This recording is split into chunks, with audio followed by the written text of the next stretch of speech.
Hello, how are you? It's Maria from Strong Body, Strong Soul, and I am wondering, I had a question for you.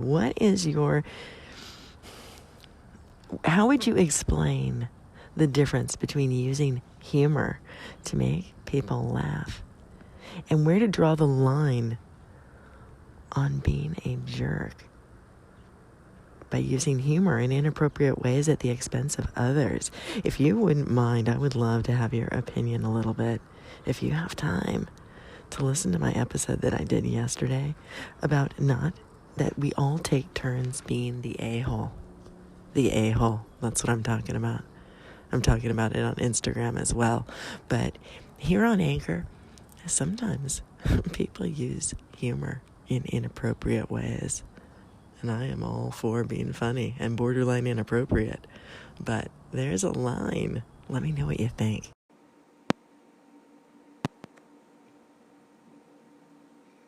Good day, everyone. Welcome to another edition, electronic edition, or if you'd like to say ad-ition. Welcome to another ad-ition of Inspirado Projecto. Maria Humphreys left a voice message for me concerning being an a-hole. Whether it be just out there in the world, in situations concerning, let's say, road rage type situations,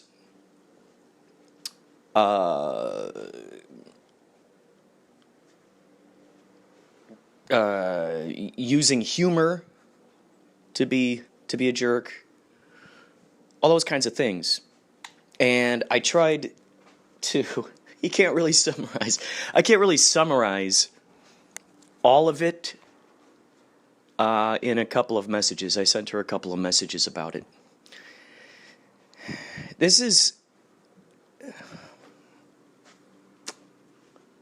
These are all my opinions. This is interesting. The fine line between sarcasm and facetiousness. I view sarcasm as something where it's an easy thing for anybody who's saying something mean or being terrible, and they're trying to make it sound like it's this funny thing, usually at the expense of others, and usually so they look like the king of the hill, whatnot, in front of others. They'll put you down, they'll say this stuff, and then if you call them out on it, if you go, hey man, that's really not cool, like, you just said that, right? That's not really nice. And they'll go, what? Jeez, don't get so defensive, man. I was just joking, gosh, jeez, lighten up a little. And you're thinking, well, undermining me or just saying just like mean-spirited things does not seem like a joke to me. It doesn't seem like something we can all laugh with together. I've noticed with sarcastic folks, I had a friend who I stopped hanging out with. It really, I got enough of it. I just had it up to here with it. After all these years of just trying to be the, what's the word I'm thinking of? Congenial? Is that the right word? Congenial? Just kind of like, oh yeah, okay, ignoring it. Oh yeah, that's just kind of how that person is. Oh, that's just their humor, blah, blah, blah, blah, blah. But I found that, like, if I were to put it on a scale of, like, the amount of times that the humor was actually truly not humor, and it was something that was mean-spirited and just gross, disguised as humor, we put that on one side of the scale, and then on the other side of the scale, the fun times, the light, the enlightening times, the great times, the actually laughing from the gut times, it was more in the favor of the sarcasm aspect of it, the hurtful things. And I realized throughout that time, I saw goodness within them. I saw great potential within them.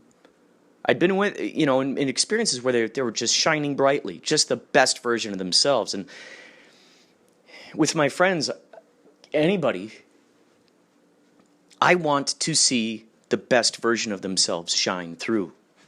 And sometimes, I'll say to a fault, a big fault, my fault. And sometimes folks are just not prepared or don't know what to do with this greatness that they see in themselves. And so as a result of depression, as a result of me, poor me, as a result of whatever, just not getting over themselves, their ego getting in the way, it's hard for them to see they're looking at a pixel, but there's an entire painting. You step back, there's an entire painting. And so I get bent out of shape so often.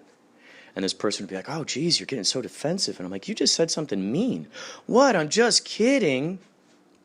Now, what's interesting in those situations with some of these folks that I've come across who are that, what, just kidding, that just mean, sarcastic kind of way of saying things, I would switch in my brain. I go, okay, if they're just joking, I'm going to take every single little sarcastic thing they say. Even though they know and I know that it's meanness disguised as humor. It's like the umbrella. It's like, oh, I got the license to kill, right? I got the license to kill. Because if we keep... Anyway, so in those times, I would find myself then going, okay, they're just joking. I will totally redefine how I look at this then. And then I would react to it with, a yes and kind of improvisation. I would react to it in that sense, thinking, okay, cool, let's keep playing in this realm here. You're going to bring this up. Fine, let's keep going with it. And then they'll stop, and then I'll see them actually become like, oh, this isn't, I can see the gears turning in their brain. It's like, oh, this isn't going in the direction I expected. Like, wait, they're thinking I'm joking right now. So then they switch, and then they go, and then the true motivation is then revealed. Then they'll tell me, I'll then realize that, oh, you weren't joking. So the weird dichotomy of it is that if you get offended while someone is being sarcastic and actually being overtly rude but hiding it with, trying to make it sound like it's this funny thing, if you get defensive, you call them out, you're the bad guy, right? It's your fault. It's your issue. If you play along with them and go, now they get bothered because they're like, oh, wait, I don't have a handle on this person anymore. I've lost my leverage. They took what I just said right there as a joke. Wait, no, but I actually meant what I said there. Oh, I'm so confused. And it's kind of like, that idea of like, a lot of times we don't like to eat our own medicine that we're giving out there. If that's the case, well then shouldn't we examine what kind of medicine we're putting out there? If people are feeding back to us, it's feedback. It's an echo. If you go, yodel-hee-hoo, and you hear that echo and it comes back to you and you don't like it, what do? You adjust it.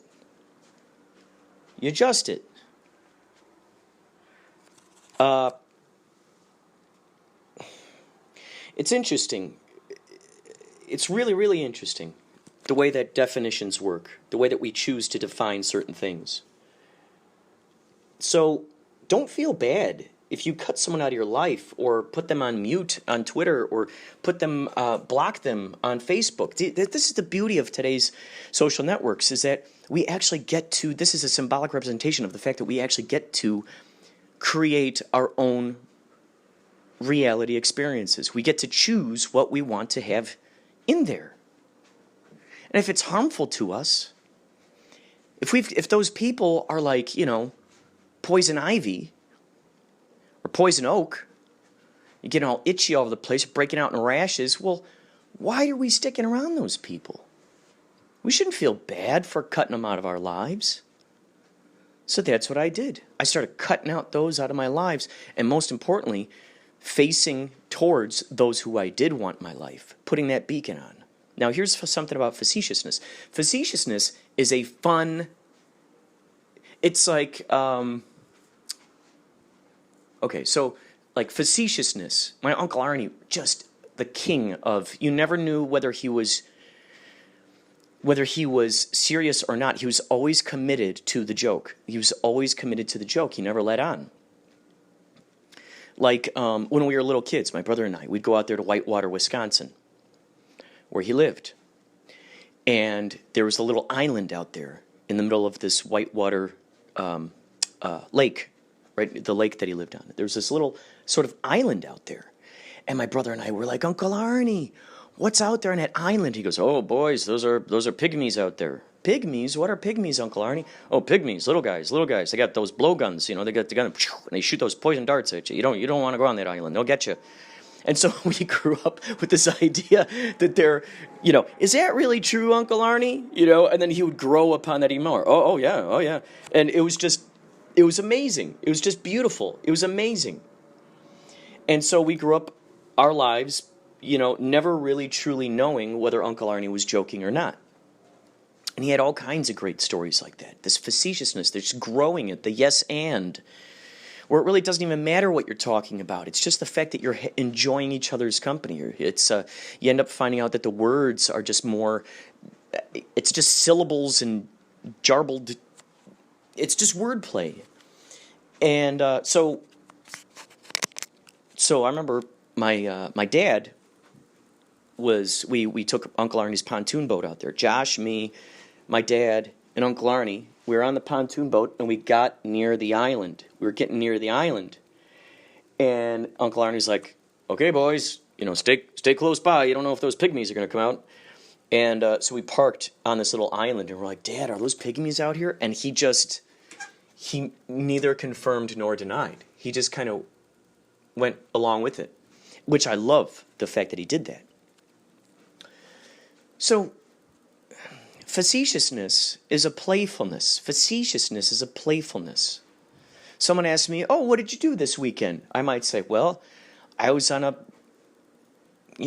boat, coconut boat. We were just going around collecting coconuts. It was crazy, just eating all these coconuts. Beautiful, wonderful. Have you ever had fresh coconut pie? Just fun and games.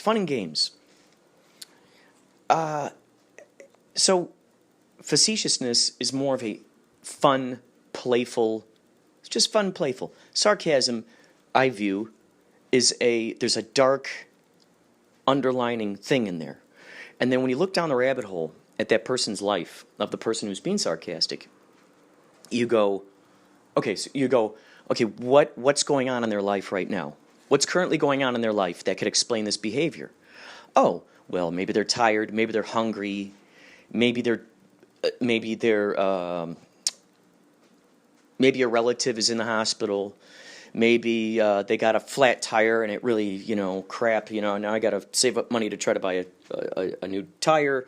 It could be any number of things. And you go, oh, okay, that's why they're being so mean. That's why they're being rude right now, because of these things. Now, that doesn't necessarily excuse it. However, now at least we know we've gotten to the root of the mystery a little bit. And, perhaps if those roots were smoothed over or resolved in some way, there wouldn't be this sarcasm, this rudeness, this whatever, the ego.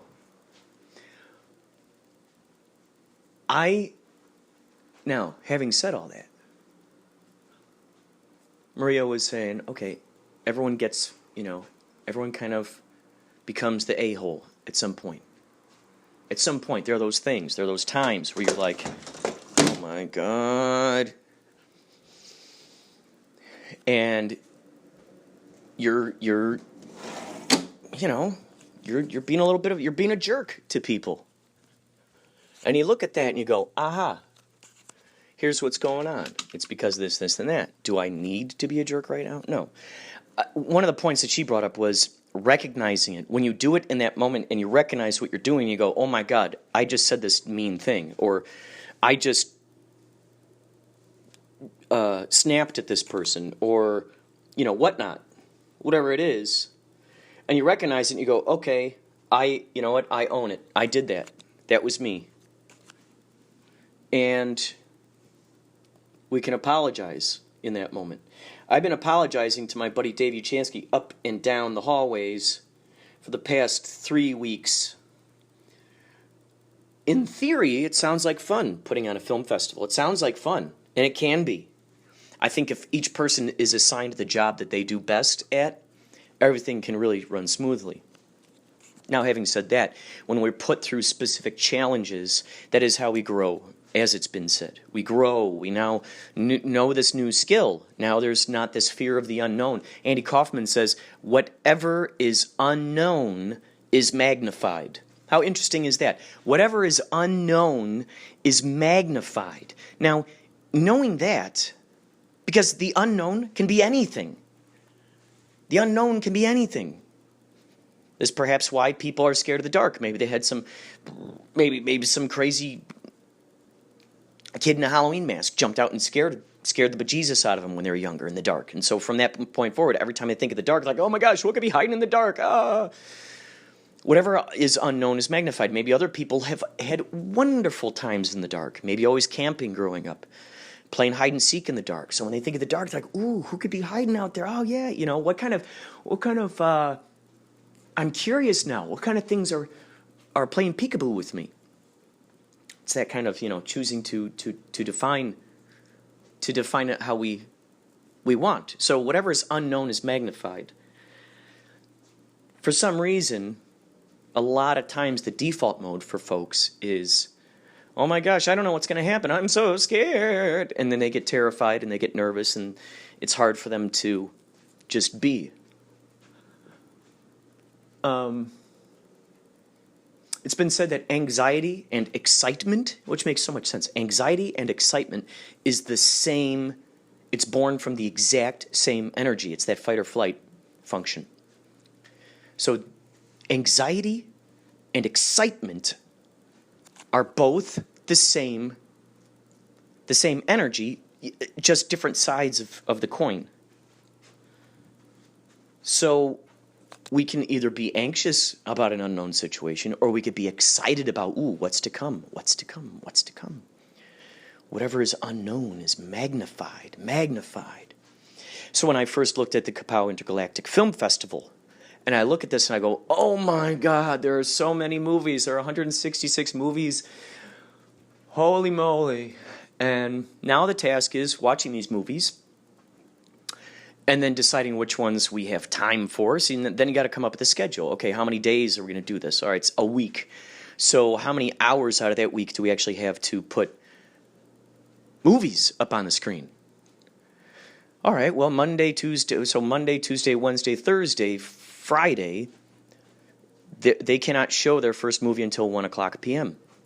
And then they require, the movie theater requires that you have a half an hour minimum in between each film block, if you will. Maybe it's a block of short films. Maybe it's just a feature film. But you need at least a half an hour, because if you factor in the Q&A. So let's say the filmmaker's there. They want to do a Q&A. They want to talk about this. You want to interview them. Which, by the way, my mission is to get as many of these Q&As as possible on Inspirado Projecto, and let these filmmakers know about it, and so they can check it out and be a part of it. Listen to it. Listen to Inspirado Projecto. Hear their stories. Pass them on to other people. So then you're thinking, okay, 1 o'clock. They open up at 1 o'clock. They require a half an hour minimum in between each block, and then let's say during and then their last showing is probably about 10:30ish, between 10 and 10:30. So now when you get down to it, you're going, okay, how much screen time do we truly have here? How many movies do we have here? And then you get into, okay, what's the running time of this? What's the running time of that? What's going to pair up well with this? It becomes like a mixtape, like the old-fashioned mixtapes. Each block is like a mixtape. You got to kind of figure out the the good ways to place it. So it becomes this crazy thing. Whatever is unknown is magnified. Well, you got that right, because I'm looking at all this and I'm going, oh my God, and I'm becoming overwhelmed. Because math is not my favorite thing. Not my favorite thing. Not my favorite thing.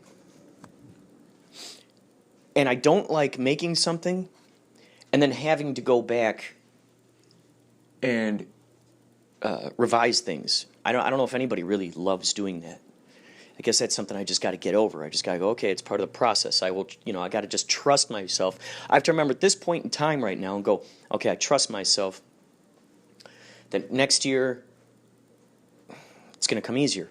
Main point here is I'll be on the phone with Dave Uchansky, and we'll look through these movies and find out, okay, someone pulled their movie. They weren't able to put it in there because they're doing a different film festival, or this person didn't send it yet. And so there's this crazy frantic stuff. There are tons of little moving things. And I'll find myself getting very cranky, very grumpy, very rude with Dave. And I'm like, Dave, I'm sorry. I'm constantly apologizing to him. Like, look, I'm being a jerk right now. I know this. I'm sorry. It's not you. It's my frustration with what's happening right now. It's totally not you, and I'm sorry that you're the one on the phone to get this, like, blah. And it's interesting, each time I know that I'm going to get back on the phone with him, I try to make an amends with myself going, okay, I'm going to play nice. I don't want to be a jerk. I want to play nice. And then I end up just getting pretzeled up. I feel the walls closing in. Like they say, never corner a possum. Do not put nobody puts possum in the corner. Why? Because they'll jump at you. They'll scratch your eyeballs out. That's how it feels. Like that's why I don't play chess or checkers. Closing in on me. Monopoly, same thing. I get really... like, I can't see a way out. I'm just like... So, I guess the moral of this...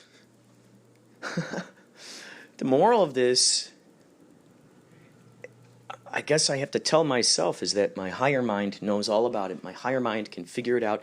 It's possible to, quote, go through the gauntlet, unquote, so to speak, go through that and still do it in a relaxed, loose fashion. It is possible. I need to remember this.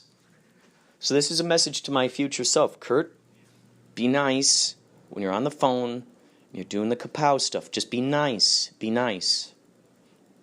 It can happen, right? The stress, especially when you say yes to a lot of stuff. I say yes to a lot of stuff to get done. Projects, assignments, things to edit, things to draw. For instance, my friend Renee wants me to design a tattoo for her. What a dream. Someone wants me to design a tattoo? Holy moly. That's something I should have gotten right on. That's something I should do as soon as I get off this, right? Boy, oh boy. I mean, it's just nuts. It's crazy.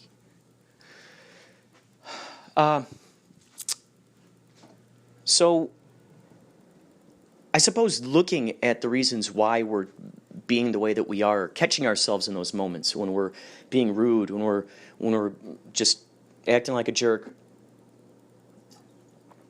when we act out of place, out of alignment, when we act out of alignment from the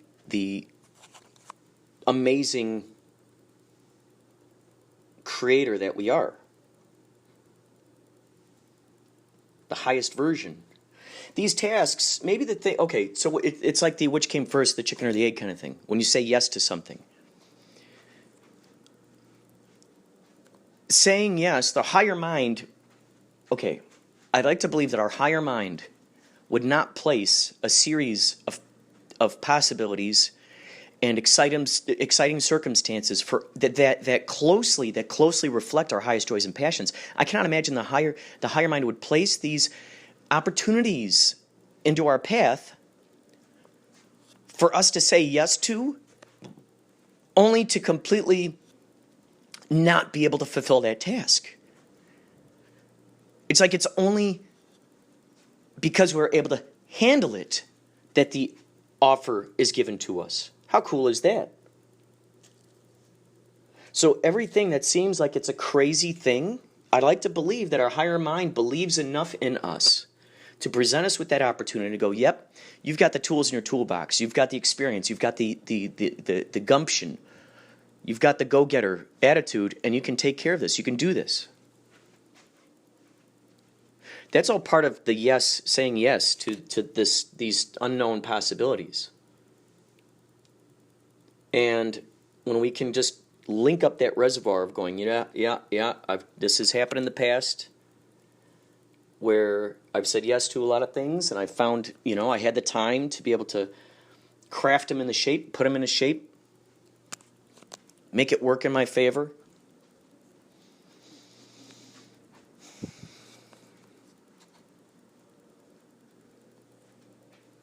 That's the other thing, too. When I talk about the alignment,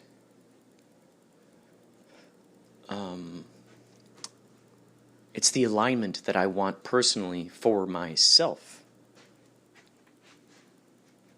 Not the public persona that I want to stay in line with.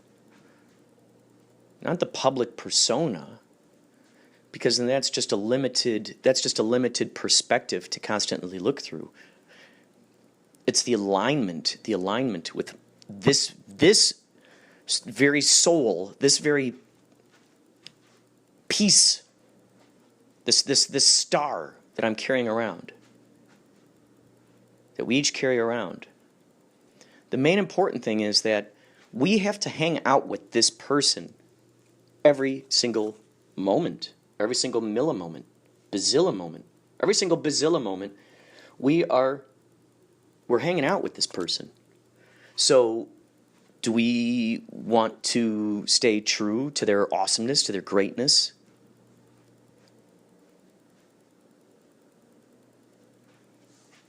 Do we think that's important? Or do we think it's more important to sort of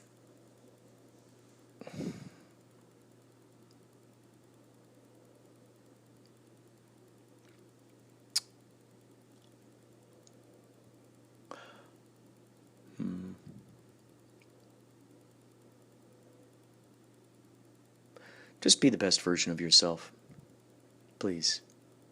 Not for my benefit, for your benefit. You'll be happier living with yourself. I'll be happier living with myself. And as a result of us doing that, we'll continue bouncing off of one another and contributing greatness out there into the world. For one another, for everyone, and beyond.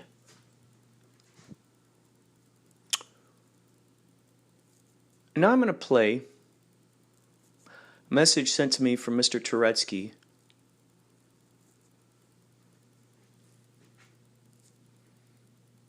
And then after that, I'm going to play a song, the Max Neptune and the Menacing Squid opening title song from that movie, retro sci-fi I was in, which is free. It's on YouTube. You can check it out. Max Neptune and the Menacing Squid. Luis Narino did the music. He did the entire soundtrack, which you can find on SoundCloud. If you search for Max Neptune and the Menacing Squid soundtrack, you can hear his amazing soundtrack. I think John Williams would be proud. Okay, that's all for now. More later. Thank you for listening to Inspirado Projecto. Whether you're in Southern California whistling, or you're in South Florida whistling, or South Bronx whistling, or South Park whistling, when you boil an octopus, it makes a whistling sound as soon as you put it into the water and dies. Whistling!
I like your best man speech idea.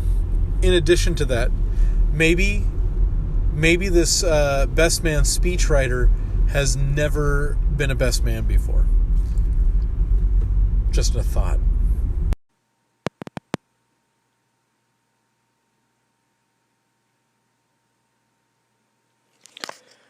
So, what you just heard there was a song, a score, if you will, from Max Neptune and the Menacing Squid, which is a retro sci-fi film that was birthed from the idea of those retro sci-fi, those great classics, the Flash Gordon serials, Commando Cody serials, John Garside from Forgotten Tales. You just heard him, actually, just so we could kind of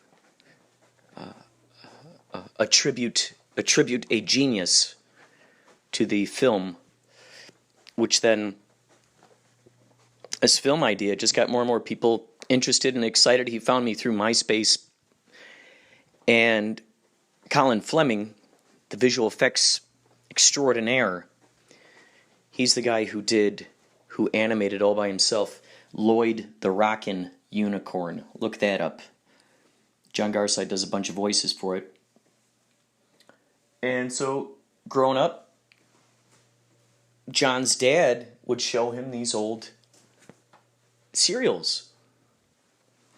Flash Gordon, Commando Cody, and throughout the years, John, just the idea just kept growing and growing, and he's like, man, I'd really love to make something like that. So Max Neptune was going to be a very short, just short thing, and then it was going to be, and then it extended into a sort of a 20-minute idea. Well, then that grew into more and more ideas, and then it basically grew into 40.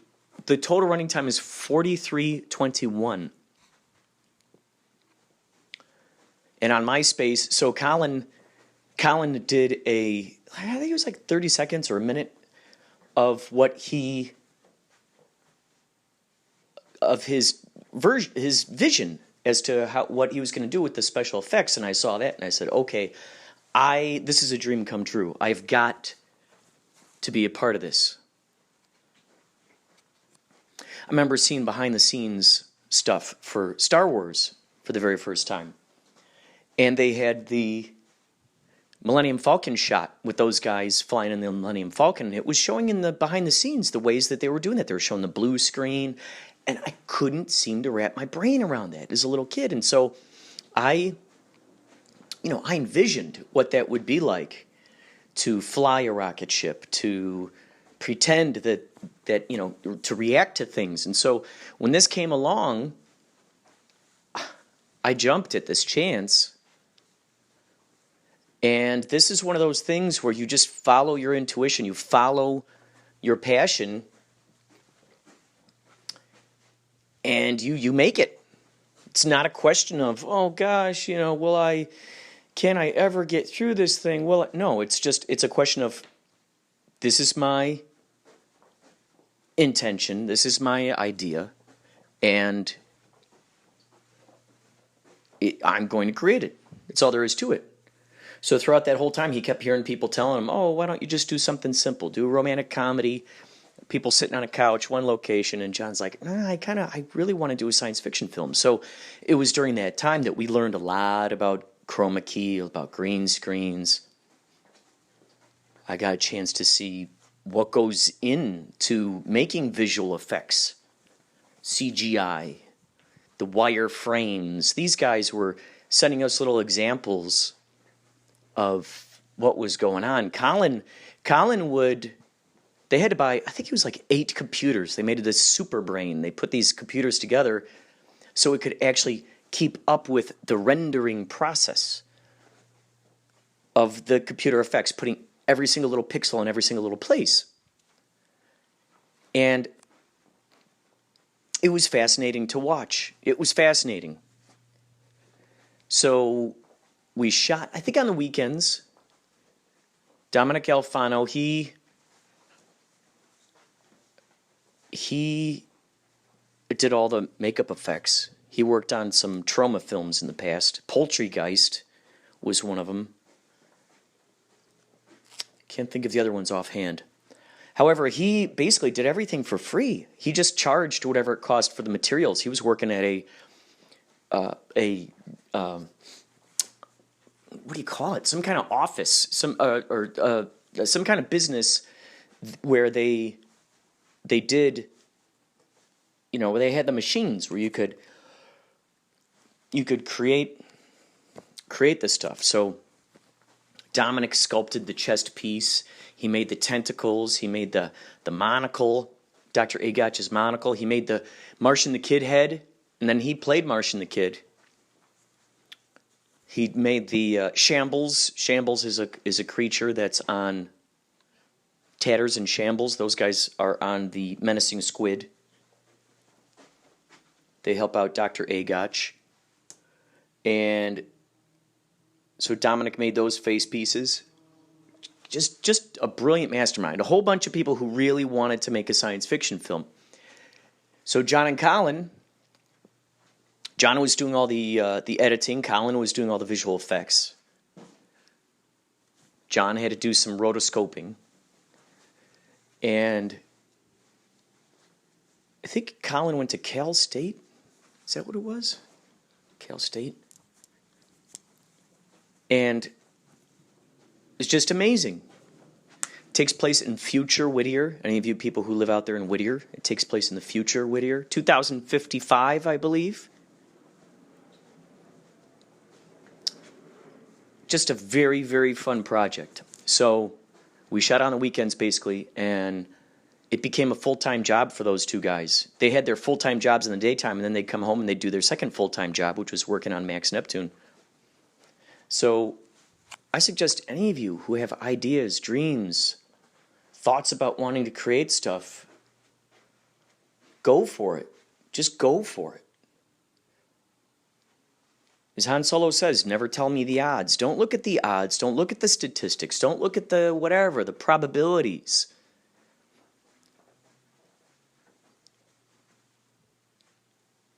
Or if you do, instead of looking at the odds, statistics, and probabilities as something like, usually the phrase is this: chances are, it's an oversaturated market. Chances are this will never happen. Oh, chances are I'll never be able to do it. Well, look at those and defy the odds.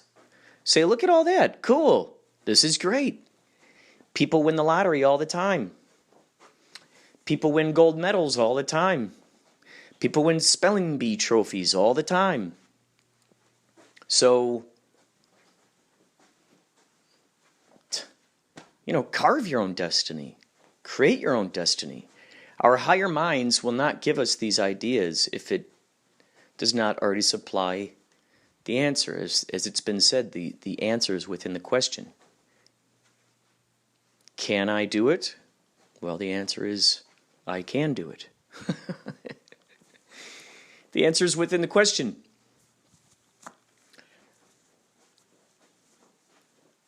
And what you do, too, the thing to always remember is to gather the momentum of those who are in that similar mindset.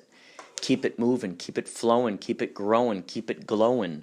This is why the other day when you heard the podcast with me and Reverend Mark and Tara of Tara, when we're going around, the synchronicities were flowing like mad. Why was that? Because they are both open to receiving them. I am, of course, open to receiving them and celebrating them. And when these things come along and we celebrate them, and we're excited about their appearances into their peekaboos into our reality experiences, we get more and more of them. Momentum keeps moving. Why wouldn't we want to have those kinds of things around us? We have so much information out there that's really trying to make the magic trying to explain the magic away, the practicality of it. Well, that's just because this. Oh, well, that's just because that. Oh, that's just because this. Why are we choosing to explain away magic? Oh, that's just because this. All right, well, if it makes you feel good to say that, then go by all means. Does it feel better to say that vibration, to have that, to hold that vibration?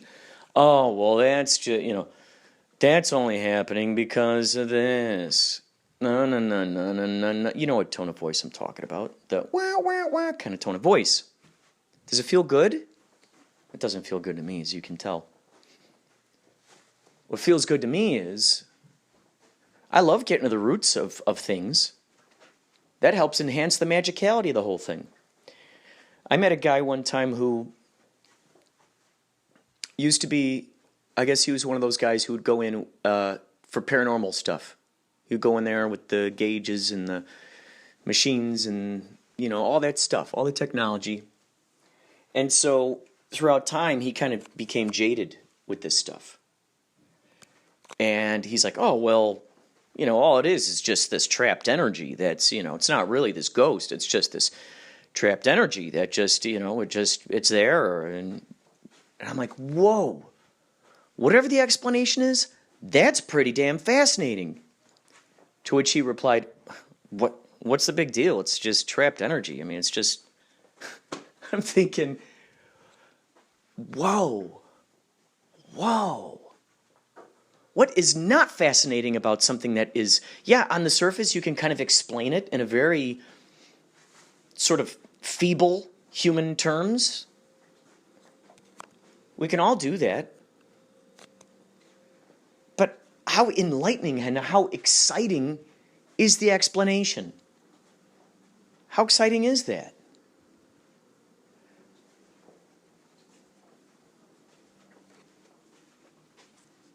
Wow. There's so many things going on. Throughout all these years, what's so cool is that quantum mechanics are now becoming more and more, they're rising to the surface. It used to be called pseudoscience. And I'm not even going to question the motivations behind those who label it as pseudoscience. They've got their own agendas.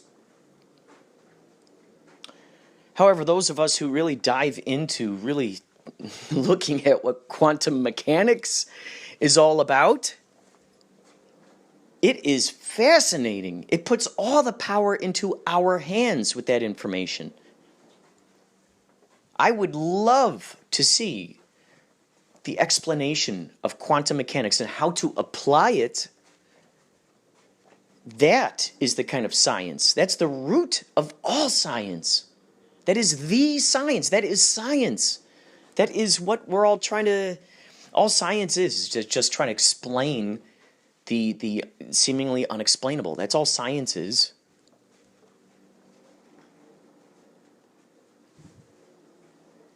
Discovering new things with new tools. You back from work already? Oh, okay.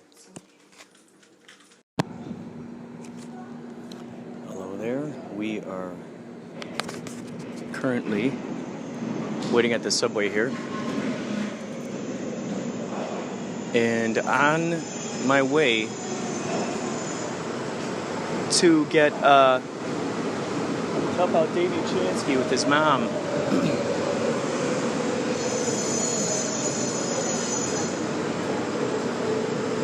Dave has to work tonight, and his mom has gotten a little, what's the word I'm thinking of? She gets a little,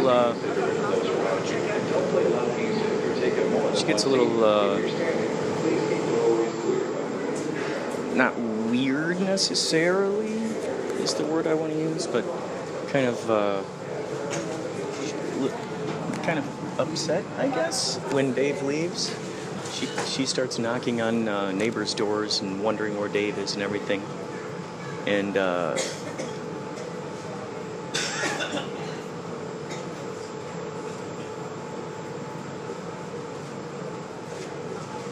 And so he was hoping that I could go over there and watch over his mom, make sure that everything's cool with her. So we shall see how that evolves. There's a sleeping man here. I'm wondering if maybe I ought to say something to him. He just arrived at his location.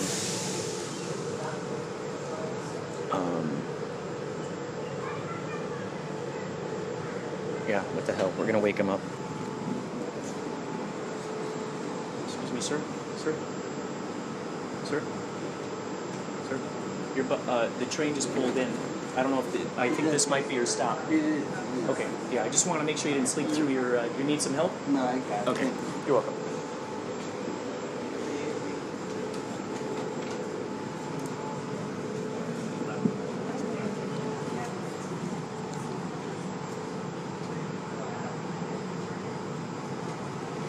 Oh.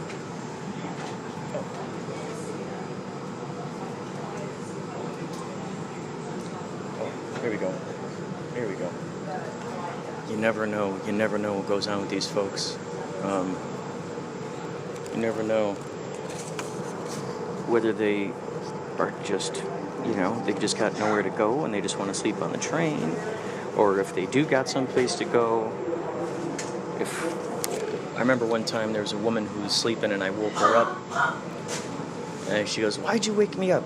I said, "Well, I just want to make sure you were okay." She goes, "Of course I'm okay. I'm sleeping."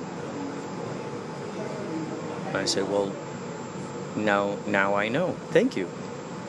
I'm glad that you're doing well. I'm glad that you're only sleeping." It's so intriguing. It's amazing walking through the Hollywood hinterlands. It's funny, once people see my little microphone on here, they start wondering what might be going on. What's great too is that it enables me to talk out loud to myself in a very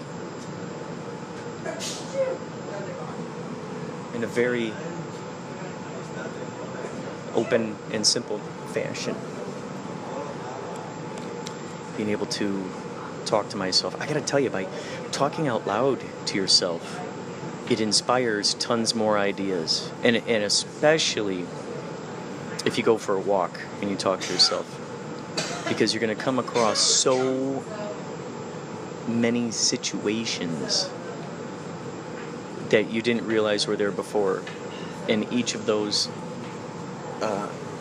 circumstances, each of those situations, let's say maybe they're conversations you overhear as you're walking down the street and two people are talking, that might spawn a whole nother idea that you didn't have before if you were just sitting in your office or your home or whatnot.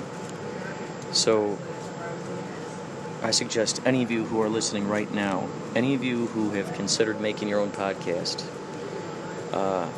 there are many benefits to it. I would say the biggest is documenting your life for your future self to listen back on, giving yourself that present, your future present. Isn't it interesting? You're giving your future self a present in the present moment. How cool is that? So the more you do that, the more it inspires more fun stuff that you want to be able to give your future self.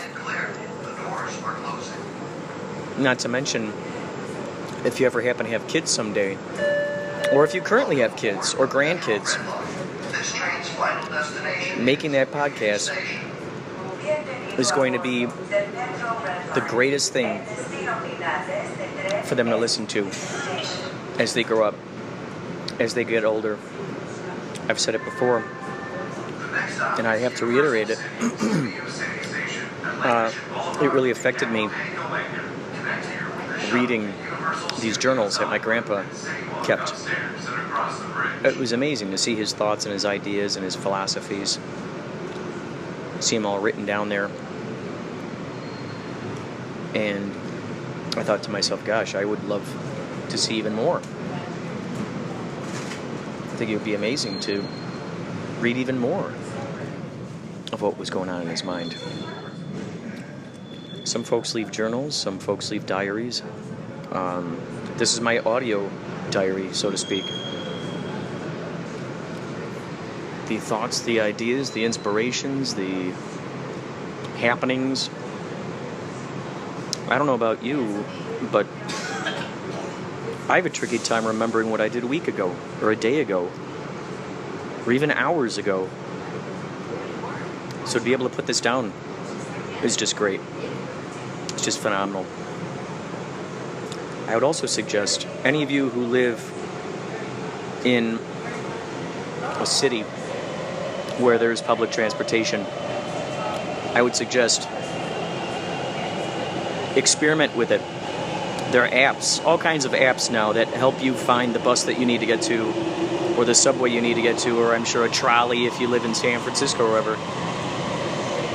There are tons of resources out there that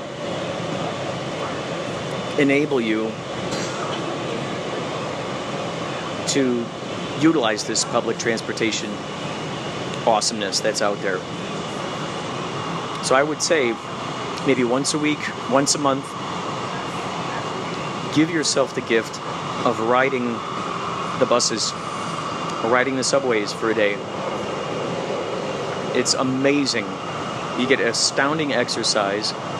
You see tons of interesting merchants, shops, otherwise, that you wouldn't normally see when you walk on the street. You're like, whoa, I didn't realize that coffee shop was here. And then you might stop in there and get an espresso or something.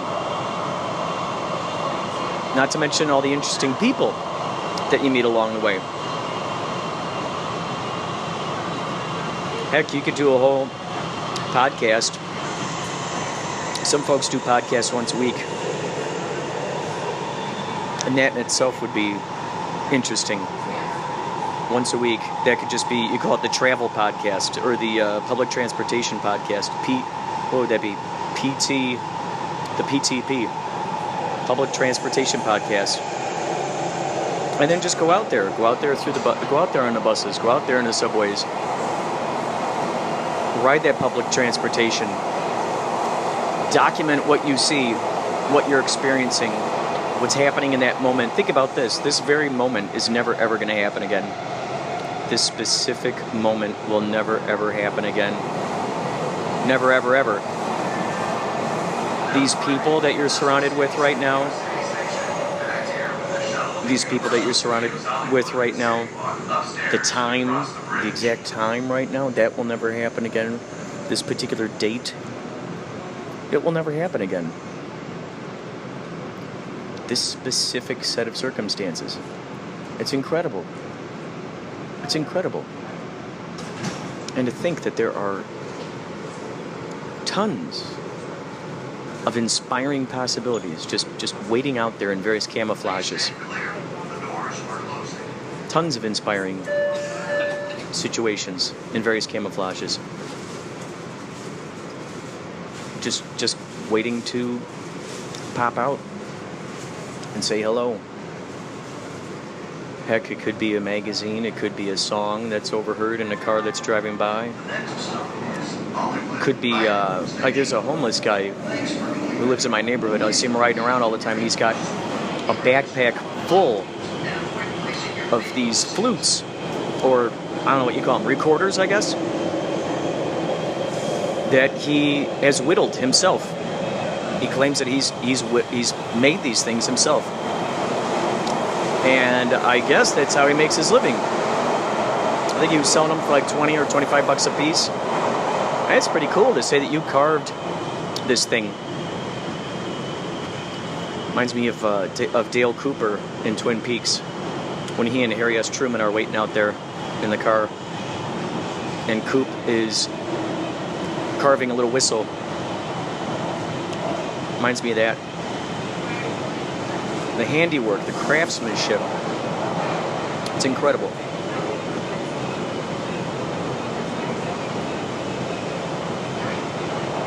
We'll talk more later. Talk much more. Oh, before I go though, I just got off the phone with Lawrence August. He's my fellow confederate, my collaborator, my co-writer. He and I have made those songs together. We write songs together. And we've been working together on the Operation Tone Up stuff. I got a whole podcast of when I went out there for the Operation Tone Up, the National Fittest School Challenge. That's a fun video I edited together of the event if you want to check it out. It's called the National Fittest School Challenge 2018. Check it out. You'll see what went on out there in Hermosa Beach. That was cool. So things are moving right now with the Operation Tone Up shenanigans, and it's going to be an extraordinary service that helps these kids with exercise and nutrition. When I was there, these kids, they read the labels on all the food when they go to the grocery store with their parents. They're reading the labels. They know all about proteins and all that stuff. It's astounding. 4:43 right now. I was supposed to meet Dave Uchansky at 4:30. I always misjudge how long it takes to get here. I suppose we can say basically around 15 minutes. I need to start factoring that into my brain from now on. So, yeah, that's all for now. Check out Operation Tone Up, and we shall definitely talk a lot more later.